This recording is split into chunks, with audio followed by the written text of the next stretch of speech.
Hi, I'm s.t.a.l.k.e.r and today I'm playing Zona Secrets of Chernobyl.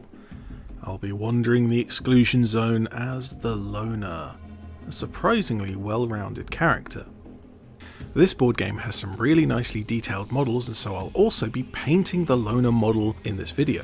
The model has both a rifle and a revolver, so I'm looking forward to having it some decent firepower in my starting item cards today. Well...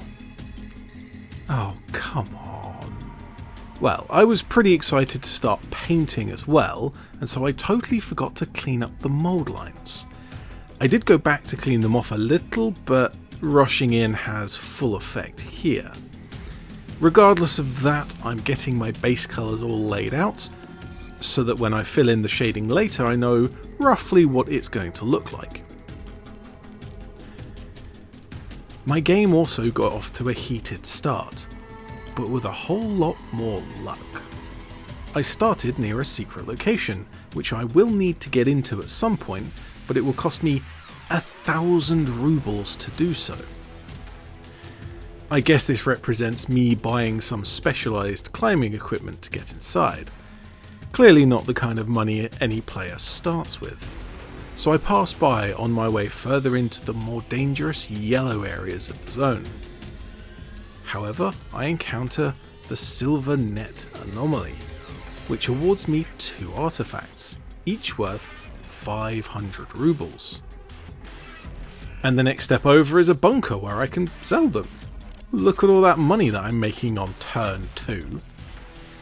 I did say that I was only laying down the base layers of paint first, but I had a sudden idea as I was painting in some reddy brown on the hat.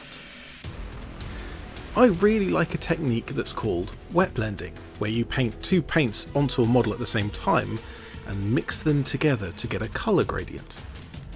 I'm not much a fan of washes, another technique, this time by watering down paints so that they flow into the recesses. Once I had my red down, I suddenly had an idea, and whilst the red was still wet, I threw some brown wash over the top. By mixing in the drying red into a very watered down brown, I end up with a single layer of paint that has a really strong, deep browny red in the highlights, and a dark reddy brown in all of the recesses. By all of the expert painting skills that I might have learned, this shouldn't have worked. I usually find that I need a dry base layer of one colour before I do a wet blend, otherwise it looks streaky and blotchy. Usually when washing I find it so messy that I spend up more time fixing it than it saves filling in the shadows. But this time, somehow, it all went really nicely.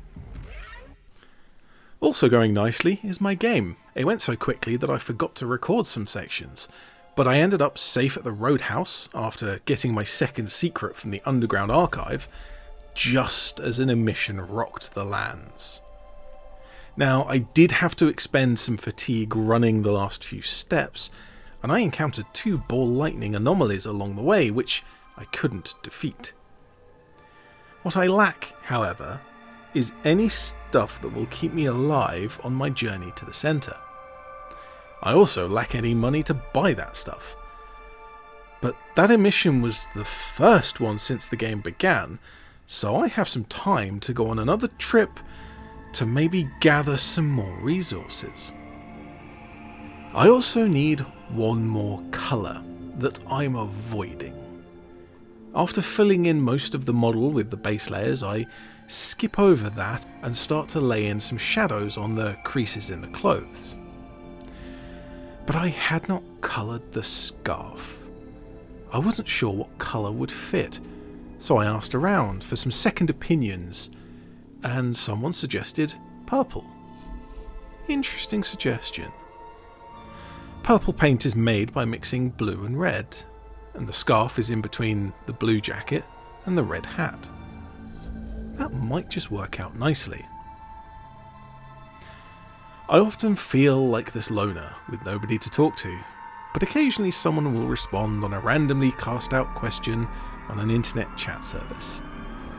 There's also a comment section below if you'd like to talk about this model on my journey so far. The next step of my journey took full advantage of the timing of the game, and I went back, opened another, yes, another secret location, now picking up 6 of the 8 possible secret items, including, finally, a decent rifle. I also had enough time to nip over to the quarry to search through another silver net, and drag all of this stuff back to the roadhouse, selling it all for a massive stack of money that I then used to buy what I thought was the best equipment that was available at the market at the time. Overall, a very successful trip. Followed immediately by a stroke of luck. This rumour card would be one of the most dangerous. Immediately resolve the emission and restart the emission track. If this lands when you're carefully timing your trip to a bunker, you all of a sudden have stacked radiation damage out of nowhere. Zona is not kind. My luck, however, means I'm sitting happily in the bunker, waiting for an emission, so that I can head out to the sarcophagus. Well, with the emission track reset, off I go. So let's see if my newly bought equipment and my massive stack of money can get me to the source. And wrapping up the painting with the face. There's a long-standing tradition of faces being the hardest things to paint on a miniature person. The individual features that you paint on a face are usually the smallest on the model. But the viewer is also usually a human, and humans are pre-programmed with how faces are supposed to look and often focus on them. So here I'm trying to best to make my gradients between every part of the face that should be highlighted into all of the places where a shadow should be. High spots and recesses, washes and paint, just trying to make it look like a face. It ended up looking nearly like a face. But I best be nearly done with the model, because I'm getting up to being done on the game. What you want is here, scavenger. I make it to the power plant. Your path ends here, come. I walk the corridors, fighting monsters along the way. Whatever your wish will be granted. I find the sarcophagus and avoid its traps. The time has come. I find the source. I see your wish. I want to be rich.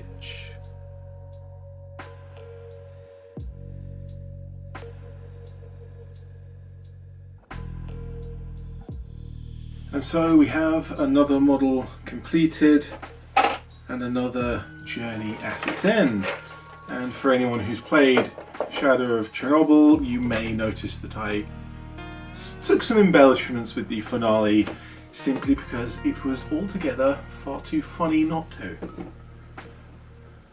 My Zona series so far seems to be fairly well liked by those who watch it. However, it's not getting much in the way of views, so do feel free to share the video out amongst your friends, anyone who enjoys mini painting or board games or general nerds. And of course, comment section and description below for all of the commenting and descriptive things that need to be done. But for now, I'm s.t.a.l.k.e.r, always will be, and thank you very much for watching.